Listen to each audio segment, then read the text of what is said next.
देश की जनता को सबसे पहले मैं बहुत बहुत बधाई देना चाहता हूं कि लगभग आजादी के 77 साल बाद आपराधिक न्याय प्रणाली, हमारी क्रिमिनल जस्टिस सिस्टम पूर्णतया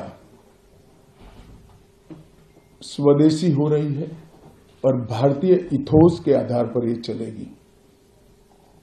75 साल के बाद इस कानूनों पर विचार हुआ और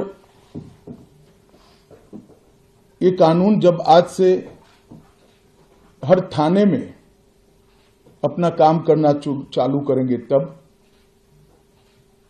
अंग्रेजों के बनाए हुए कानून निरस्त होकर भारत की संसद ने बनाए हुए कानून आएंगे। दंड की जगह न्याय लेगा, देरी की जगह स्पीडी ट्रायल और स्पीडी जस्टिस मिलेगा।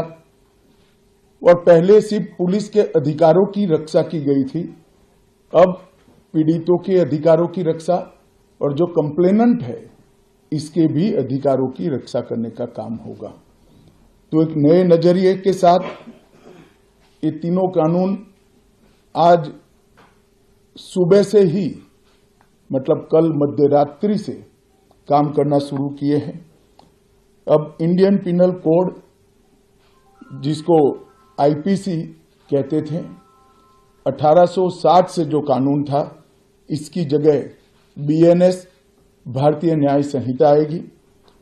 क्रिमिनल प्रोसीजर कोड, जिसको सीआरपीसी कहते थे, जो 1898 से अमल में था, इसकी जगह भारतीय नागरिक सुरक्षा संहिता बीएनएस आएंगे।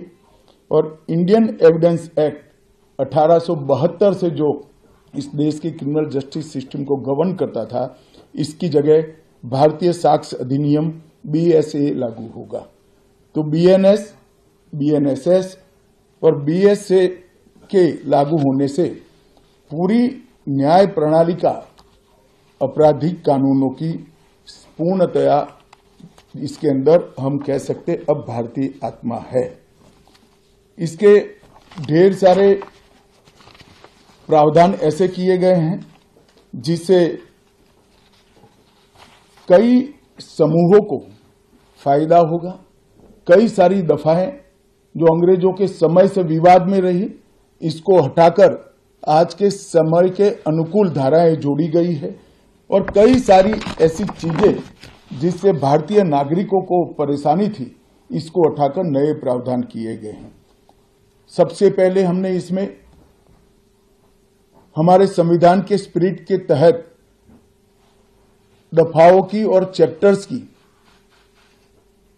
प्रायोरिटी तय की है। सबसे पहली प्रायोरिटी महिलाओं और बच्चों के अपराध को दी गई है और मैं मानता हूं कि ये करने की बहुत समय से पहले जरूरत थी। एक पूरा अध्याय इसमें जोड़ा गया है जिसमें 35 धाराएं हैं और 13 प्रावधान हैं, जिसमें गैंग रेप के लिए अब 20 साल की सजा या तो कारावास, आजीवन कारावास, नाबालिग के साथ बलात्कार में मौत की सजा, झूठा वादा पहचान छिपाकर शोषण करने वालों के लिए भी अलग से अपराध बनाया गया है। पहले सुप्रीम कोर्ट के जजमेंट से चलता था। पीड़िता का बयान उसके घर पर महिला अधिकारियों की उपस्थिति में और अपने परिजनों की उपस्थिति में लेने का भी प्रावधान किया है। और इसके साथ साथ ऑनलाइन एफआईआर की व्यवस्था से भी ढेर सारी उत्पीड़न का सामना कर रही महिला एम्बरेसमेंट से बच पाएगी, ऐसा हमारा मानना है। सालों से देश भर में मॉब लिंचिंग के अपराध के लिए कानून में कोई प्रावधान नहीं था। प्रावधान करने की मांग होती थी। पहली बार मॉब लिंचिंग को परिभाषित किया गया है। नस्ल, जाति, समुदाय, लिंग, जन्म स्थान, भाषा और अन्य कारणों से जो मॉब लिंचिंग होता है, इसमें 7 वर्ष के कारावास से लेकर मृत्यु की सजा और आजीवन कारावास तक इसके अंदर जोड़ा गया है। तो एक बहुत बड़े समय से जो मांग थी वो पूरी होने जा रही हैं।